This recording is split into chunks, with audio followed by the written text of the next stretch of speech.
ప్రభువు దయాళుడని మీరు రుచి చూచి ఉన్న ఎడల ఇవన్నీ మానేసేయండి అన్నాడు. నాకు డౌటు. ఇప్పుడు ప్రభువు దయాళుడైనప్పుడు ఇవన్నీ కొనసాగించినా ఇబ్బంది లేదు కదా. ఎందుకంటే ముందే దయ కలిగినోడు కదా, ముందే కృప కలిగినోడు కదా,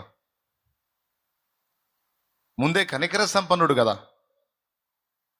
ఇప్పుడు మనం సాగించుకుంటే తన్నేవాడి దగ్గర సాగించుకుంటామా, దయ చూపేవాడి దగ్గర సాగించుకుంటామా? మీరు చెప్పండి. పిచ్చి చేష్టాలు చేస్తే తన్నేవాడి దగ్గర చేస్తామా, లేకపోతే దయగా పోనీలే అనుకునేవాడి దగ్గర చేస్తామా? పోనీలే అనుకున్న వాళ్ళ దగ్గరే చేస్తాం. కదిలితే తంతారా అనుకుంటే సాగింపుళ్ళు ఉండవు, పిచ్చి చేష్టాలు ఉండవు. అవునా? ఇప్పుడు మరి ప్రభు దయాళుడని మీరు రుచి చూచిన ఎడల ఈ చెడ్డ క్రియలన్నీ మీరు మానేసేయండి అంటాడింది. సరే, నాకు ఇంకొక డౌటు. జస్ట్ ఈయన పక్కనే ఇంకొక ఆయన ఉంటాడు, యోహాను గారు. కొంచెం ఆయన దగ్గర పోదాం పండి. 2వ అధ్యాయం ఆయనది కూడా. మొదటి వచనం అది కూడా. నా చిన్నపిల్లలారా, మీరు పాపము చేయకుండుటకై ఈ సంగతులను మీకు వ్రాయుచున్నాను. ఎవడైనను పాపము చేసిన ఎడల నీతిమంతుడైన యేసుక్రీస్తు అను ఉత్తరవాది తండ్రి యొద్ద మనకున్నాడు. ఇప్పుడు యేసుక్రీస్తు అను ఉత్తరవాది తండ్రి యొద్ద మనకు ఉన్నప్పుడు చేసినా ఇబ్బంది లేదు కదా.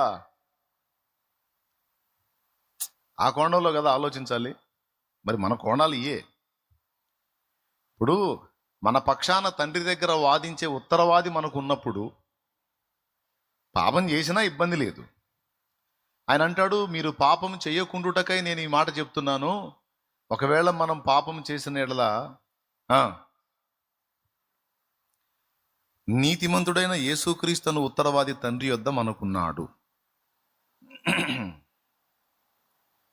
ఇది కొంచెం ఆలోచించాల్సిన విషయమే. సరే, ముందు మాట చూద్దాం. ప్రభువు దయాళుడని మీరు రుచి చూచి ఉన్న ఎడల సమస్తమైన దుష్టత్వమును, సమస్తమైన కపటమును, వేషధారణను, అసూయను, సమస్త దూషణ మాటలను మాని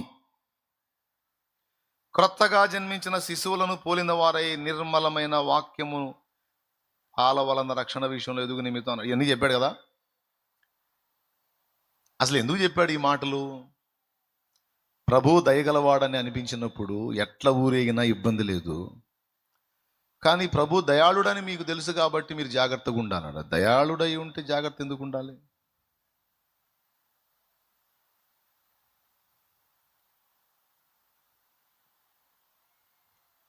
ఎందుకంటే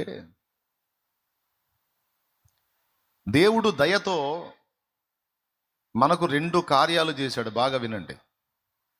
దేవుడు దయతో మనకు 2 కార్యాలు చేశాడు. దయ, కనికరం, జాలి, కరుణ, పర్యాయ పదాలు. కృప, కనికరం, జాలి, దయ, ఇవన్నీ. దయతో దేవుడు మనకు చేసిన 2 పనులు ఏంటంటే, మన పాపములకు అసలు ప్రాయశ్చిత్తం చేసుకోవటం అసలు ఏ విధంగానూ అవకాశం లేని పరిస్థితుల్లో మనం ఉండగా దయగలిగిన ప్రభువు మనము చేసుకోలేని దాన్ని మన పక్షముగా ఆయనే జరిగించాడు.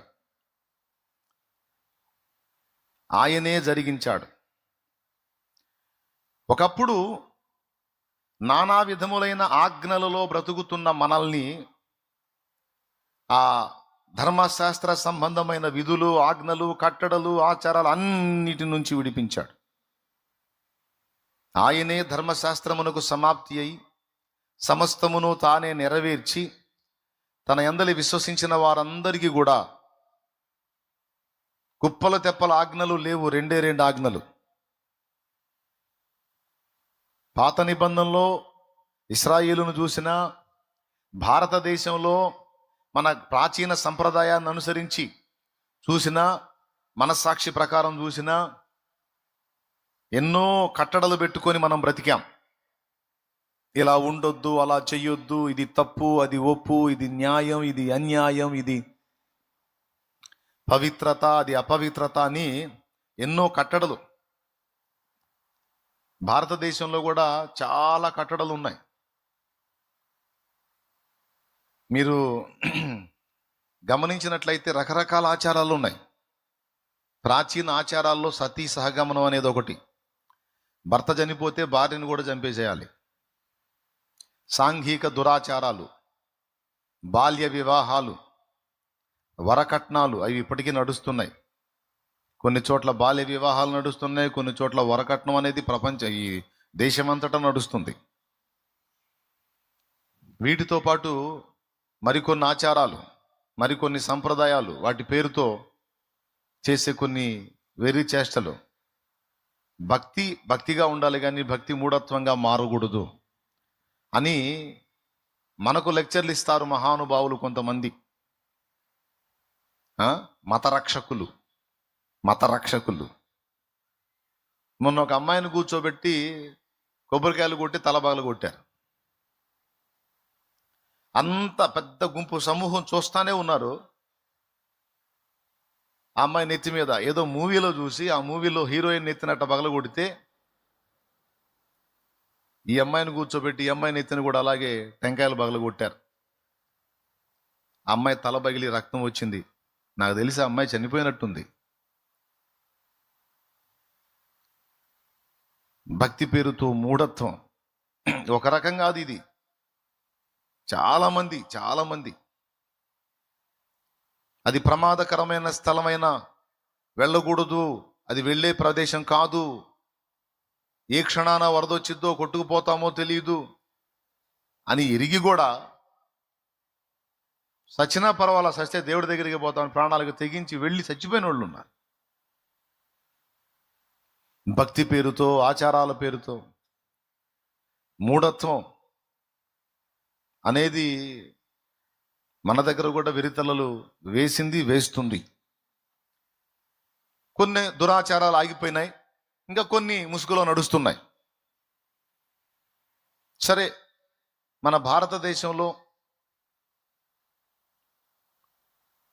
ప్రారంభంలో ద్రవిడ సంస్కృతి, సింధు నాగరికత, తర్వాత వేరే ప్రదేశం నుంచి భారతదేశానికి వలస వచ్చిన ఆర్యులు సింధులోయ ప్రాంతాన్ని ఆక్రమించి అక్కడ వాళ్ళ స్థానాన్ని సుస్థిరం చేసుకుని వాళ్ళ విశ్వాసాన్ని ఇండియాలో వ్యాపింపజేయటం మొదలుపెట్టారు. వాస్తవంగా ఆర్యులు అనేవాళ్ళు ఇండియన్స్ కాదు, వాళ్ళు వేరే దేశం నుండి వచ్చిన వాళ్ళు. కానీ ఈరోజు అదే ప్రథమం, అదే మొదటిది, అదే మూలం అన్నట్టుగా హడావిడి జరుగుతుంది.